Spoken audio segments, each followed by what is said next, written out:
Adepte des blagues vulgaires lors de ses courts passages à la radio et à la télé, Laurent Baffy, l'humoriste préféré des Français, est sans doute le meilleur sniper du paysage audiovisuel français.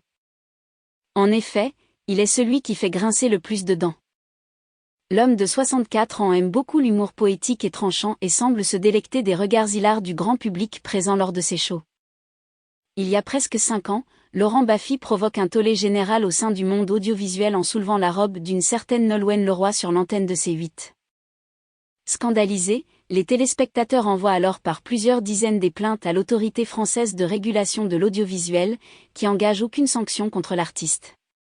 Le Conseil supérieur de l'audiovisuel, en analysant la séquence vidéo, a en effet pris en compte d'une première part le contexte manifestement sarcastique et amusant du programme télévisé et d'une deuxième part, la déclaration inattendue de Nolwenn Leroy minimisant la portée de ce geste totalement déplacé.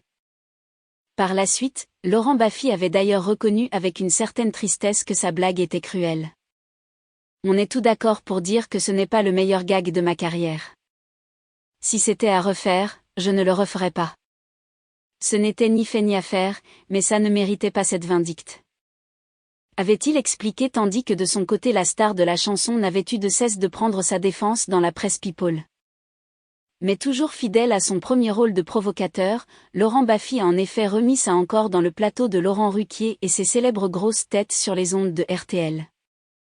En début du show, l'animateur est longuement revenu sur la qualification du groupe vocal bretonne de Carex Alvan Ndae pour la finale de l'Eurovision 2022.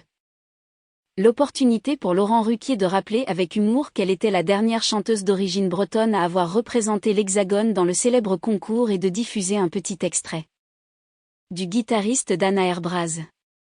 De quoi faire bondir le principal intéressé qui assène donc. Ça me redonne envie de baiser Nolwenn, moi, ça me va très bien. Une déclaration qui a en effet fait rire les invités avant que l'humoriste n'ajoute que Nolwenn Leroy avait envoyé un message de félicitations aux troupes musicales après sa bonne performance.